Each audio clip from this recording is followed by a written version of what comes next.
एक state level bankers कमिटीची बैठक होती, दुसरी खरीप पूर्व हंगाम बैठक होती। या दोन्ही बैठकांमध्ये सविस्तर चर्चा झालेली आहे। विशेषतः आज आम्ही रिझर्व्ह बँकेच्या प्रतिनिधींना आणि स्टेट बँकर्स कमिटीला हे सांगितलेलं आहे की प्रत्येक वेळी तुम्ही या बैठकीत सांगता की शेतकऱ्यांवर सिबिलची अट लागू करणार नाही आणि त्यांना सिबिलचं कारण देऊन त्या ठिकाणी तुम्ही कर्ज नाकारता हे खपवून घेतलं जाणार नाही।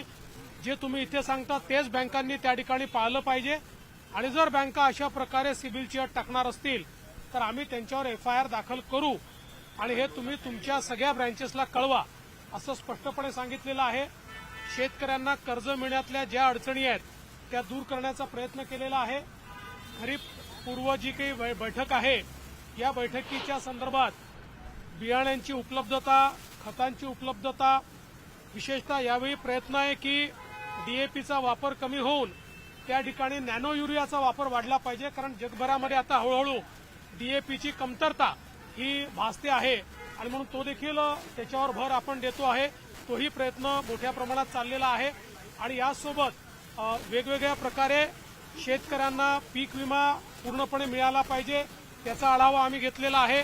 कुठल्याही प्रकारची खरीपाच्या हंगामात त्यांना त्रास होऊ नये। एक अजून महत्त्वाचा मुद्दा, लिंकेजच्या संदर्भात देखील आदेश दिलेले आहेत की लिंकेजच्या संदर्भात केवळ कृषी सेवा केंद्रावर नाही, ज्या कंपनीच्या प्रॉडक्टचं लिंकेज होत आहे त्या कंपनीवर देखील कारवाई करण्याचे आदेश आपण दिलेले आहेत। पुण्याच्या प्रकरणामध्ये आता विरोधकांची टीका करू लागले आणि राजीनाम्याची एकीकडे मागणी करतात, दुसरीकडे म्हणतायत की जे ड्रग्ज आहेत ते गुजरातहून येत आहेत नाशिक पुण्यामध्ये।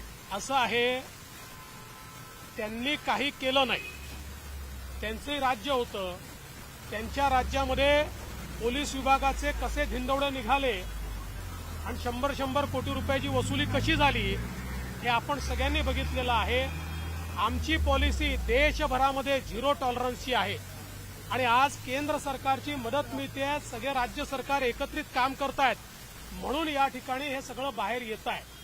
त्यामुळे जे काही ड्रग्सच्या संदर्भातली परिस्थिती आहे त्याच्यावर राज्य सरकार इफेक्टिव्हली कारवाई करते आहे। अजून बरेच काळ ही कारवाई करत राहावी लागेल। आमचा झिरो टॉलरन्स पॉलिसी आहे, जो कोणी याच्यामध्ये सापडेल, पोलीसवाला असेल त्याच्यावर कारवाई होईल, अजून कोणी हॉटेलवाला असेल त्याच्यावर कारवाई होईल। ही अतिशय कडक कारवाई चाललेली आहे, कारवाई तशीच सुरू राहणार आहे। त्यामुळे मला असं वाटतं विरोधकांनी याचं राजकारण करू नये आणि राजकारण करायचं असेल तर मग त्यांच्या 2.5 वर्षात काय घडलं ही प्रत्येक गोष्ट मला सांगावी लागेल।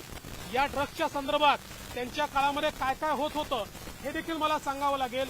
पण माझ्याकरता हा प्रश्न कुठल्याही राजकारणाच्या पलीकडचा आहे, आमच्या पुढच्या पिढीचा प्रश्न आहे।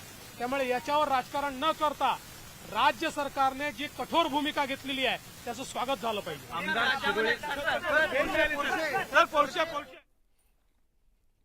तर राज्यातल्या शेतकऱ्यांचा अतिशय महत्त्वाचा प्रश्न असलेल्या पीक कर्जांच्या संदर्भात आज राज्य सरकारने महत्त्वाचा निर्णय घेतलाय। शेतकऱ्यांना पीक कर्ज देत असताना ज्या नॅशनलाइज बँका आहेत, राष्ट्रीय बँका आहेत, त्या सिबिल मागतायत आणि त्यामुळे शेतकऱ्यांना कर्ज देताना अडचणी येत आहेत। ऐन पेरणीच्या तोंडावरती शेतकऱ्यांची अडवणूक करणाऱ्या या बँकांना आता राज्य सरकारने सज्जड असा दम दिलाय। तुमच्यावर FIR केले जातील, तुमच्यावर गुन्हे दाखल केले जातील जर तुम्ही शेतकऱ्यांची अडवणूक केलात तर असं आज राज्य सरकारच्या वतीने सांगण्यात आलंय। राज्याचे उपमुख्यमंत्री देवेंद्र फडणवीस यांनी आता पत्रकारांच्या माध्यमातून पुन्हा एकदा या सगळ्या बँकांना जी अडवणूक करतायत त्यांना इशारा दिलाय।